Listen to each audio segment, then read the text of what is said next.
انہو من یتقی، وہ انسان ہی نہیں جس سے خطا نہ ہو، اور پھر وہ انسان ہی نہیں ہے جو خطا پہ شرمندہ نہ ہو، پھر وہ شیطان ہے۔ خطا ہونا بزرگی میں کوئی رکاوٹ نہیں۔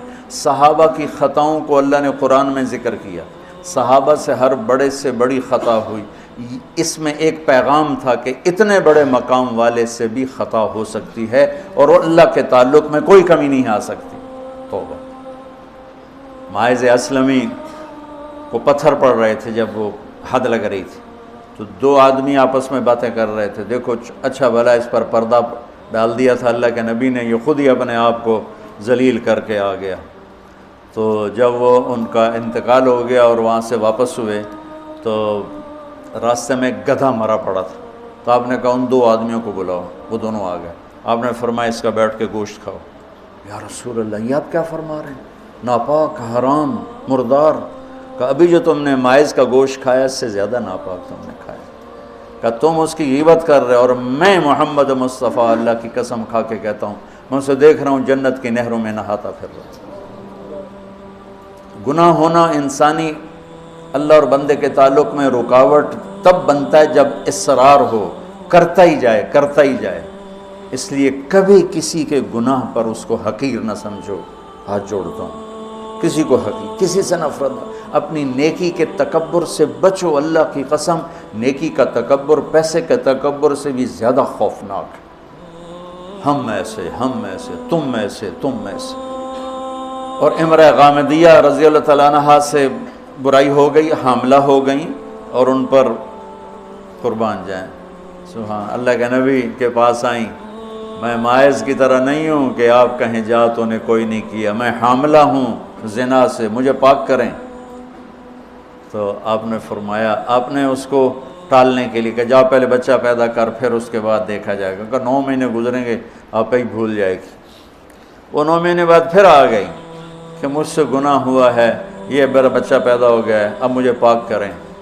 آپ حیران ہو گئے اس کے اس اندر کے بے قراری پر۔ آپ نے پھر دوسرا ہیلہ اختیار فرمایا، آپ نے فرمایا بچے کو دودھ پلا 2 سال، جب یہ روٹی کھانے کے قابل ہو جائے پھر آنا، پھر حد لگائیں گے۔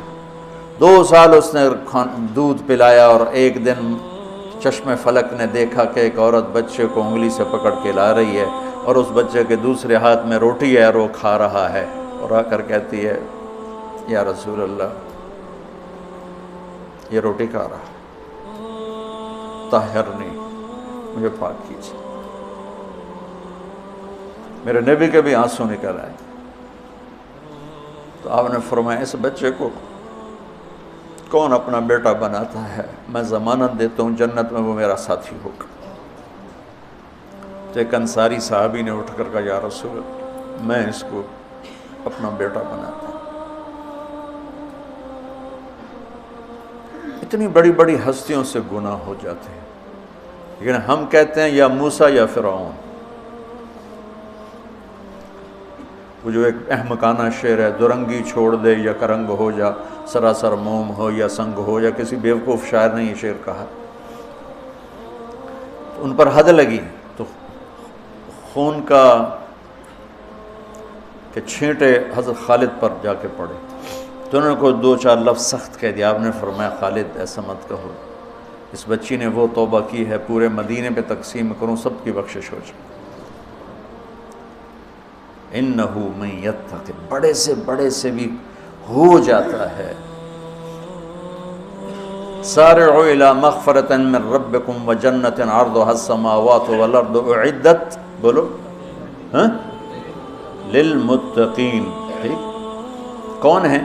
الذین ينفقون فی السراء والضراء، جو تنگی اور فراخی میں خرچ کرتے ہیں، والکاظمین الغیظ، جو غصے کو پیتے ہیں، والعافین عن الناس، جو لوگوں کو معاف کرتے ہیں، واللہ یحب المحسنین، اللہ احسان کرنے والوں کو پسند کرتا ہے۔ اب آگے بھی تقوی والے ہی آ رہے ہیں۔ والذین اذا فعلوا فاحشۃ، فاحشہ میں نے بتایا تھا نا قرآن میں کس معنی میں آتا ہے، اور یہ کس کے بارے میں؟ اللہ اکبر، واہ میرے رب، تو نے اتنی گنجائشیں دی اور تیرے بندوں نے جہنم ہی واجب کر دی تیرے بندوں پر۔ مجھے ایک پڑھا لکھا نوجوان کہنے لگا تسی مولویاں ساڑھے کو ساڑھا رب کھولے، اور ساتھ ہی رونے لگا کہ تسا مولویاں ساڑھے کو ساڑھا رب کھولے، ڈرائی جاندن ڈرائی جاندن ڈرائی جاندن۔ والذین اذا فعلوا فاحشۃ، یہ بھی تقوی والے ہیں، او ظلموا انفسهم، یہ بھی تقوی والے ہیں، ذکروا اللہ فاستغفروا لذنوبہم ومن یغفر الذنوب الا اللہ ولم یصروا علی ما فعلوا۔ یہاں آ کے جدا ہو گیا، متقی اور فاسق جدا ہو گیا کہ متقی بھی یہ سارے گناہ کر سکتا ہے لیکن وہ چھوڑ دیتا ہے، اصرار نہیں کرتا، روتا ہے، معافی مانگتا ہے، اور جو بدماش ہوتا ہے وہ کرتا جاتا ہے کرتا جاتا ہے، وہ کہتا ہے ویکھی جائے گی ویکھی جائے گی۔ تو جنت میں جانے والوں کے بارے میں میرے رب کا قرآن یہ کہہ رہا ہے، ہم ایسی احمقانہ سوچ کے مالک ہیں کہ نیک آدمی تو بن جائے معصوم پاک نبیوں کی طرح، اور جو نافرمان ہے وہ فرعون بن جائے، وہ کیوں نیکی کرتا ہے۔ میرا کالج کا ساتھی تھا احمد مصطفیٰ، 96 میں فوت ہو گیا۔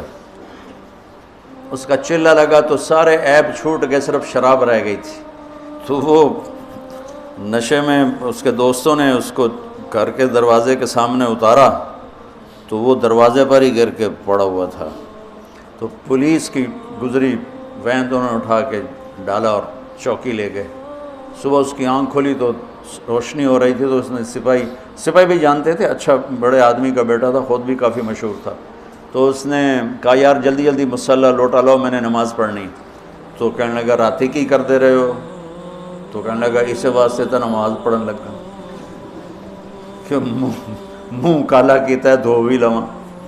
اور ہمارا کیا تصور ہے، تیری روٹی حرام، تجھے نمازوں کا کیا فائدہ، تو داڑھی منڈاتا ہے، تیرا کیا دین ہے، تیری شکل ہی کافروں جیسی ہے، تیرا کیا دین ہے۔